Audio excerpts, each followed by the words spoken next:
Alors, voyons le mécanisme de la couverture à terme et le mécanisme de la MCN.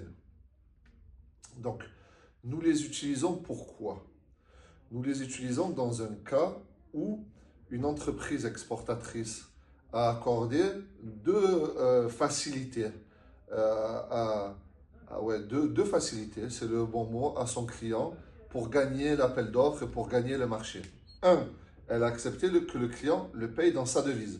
Donc elle voit peser sur elle le risque de change. C'est à elle de changer la devise qu'elle va recevoir, du dollar, du yuan, du dirham, peu importe, en euros, sa devise à elle. Premièrement. Deuxièmement, elle a accordé à son client un délai de paiement, ce qui est un problème pour sa trésorerie. Parce que tant qu'elle n'a pas reçu les sous sur son compte, du coup, elle ne peut pas utiliser cet argent pour payer ses fournisseurs, pour payer ses salaires, pour payer ses loyers, les véhicules, etc. Pour assumer ce qu'on appelle son cycle d'exploitation. Donc, pour remédier à ces deux problèmes, l'AMCNE couplée à la couverture à terme sont une solution. Prenons un cas. Donc, une entreprise exportatrice a envoyé 200 palmiers aux États-Unis. Le prix d'un palmier en CIP, c'est 1230 USD. Et pour gagner l'appel d'offres, elle a accepté, un, que son client la paye en USD, deux, que son client la paye dans 90 jours. Donc d'attendre 3 mois qu'elle reçoive le montant total de la créance, à savoir les 246 000 dollars. Premièrement, je vais changer cet argent en euros avec un mécanisme qui s'appelle la couverture à terme. La couverture à terme, c'est quoi? C'est un accord passé avec la banque qui va permettre de fixer, de geler un taux de change.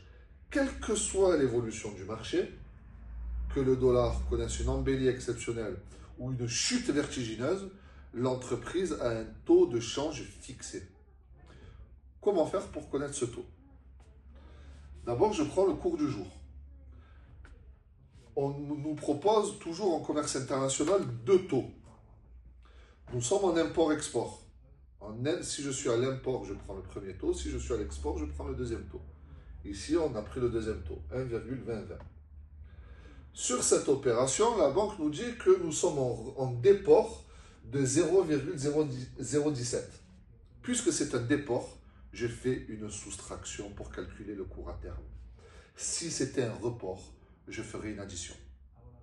Donc 1,2020 le cours du jour moins le déport, ça fait 1,2003. Quelle que soit l'évolution du marché, dans 90 jours, la banque s'engage à me reprendre mes 246 000 dollars contre 1 euro égale 1,2003 USD.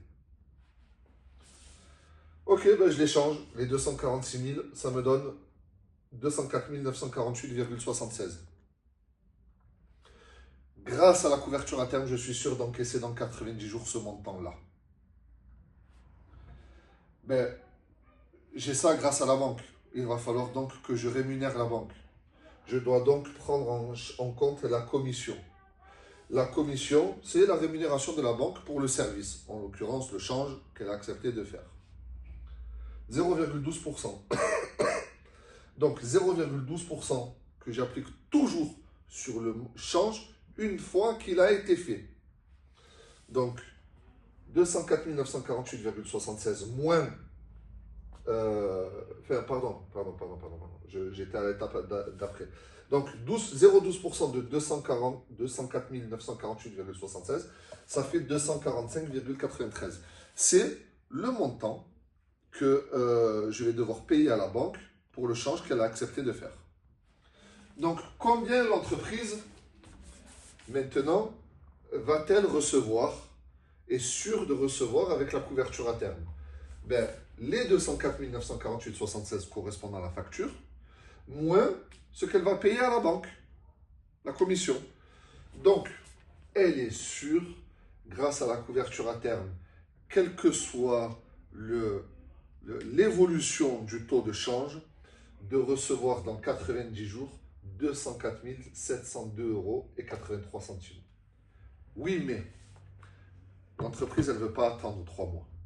L'entreprise, elle a besoin d'argent tout de suite. Elle demande donc un deuxième service à sa banque. Elle demande une avance. Bien. La banque lui dit, il n'y a pas de problème, mais c'est 7% l'année. Ouais, mais moi, j'en ai pas besoin pendant un an, j'en ai besoin que pendant 90 jours. Donc, il faut que je prenne ce prorata de 90 jours. 90 sur 360. Donc, le taux d'intérêt, c'est 204 702,83 fois 7% fois 90 sur 360. Le montant avancé, multiplié par le taux d'intérêt, multiplié par l'effectif de la période, divisé par l'effectif sur un an. La banque va me demander 3 582,29 euros d'intérêt. Ça correspond à sa rémunération pour l'avance. Donc au final, l'entreprise, combien va-t-elle encaisser? Elle va encaisser les 204 702,83 moins 3 582 qu'elle a versé pour l'avance. 201 120,54. Ainsi, cette solution m'a coûté deux choses. La commission bancaire et les intérêts payés pour l'avance. Donc cette solution, pour avoir les sous en euros tout de suite, m'a coûté la somme des deux, 3 828,22 euros.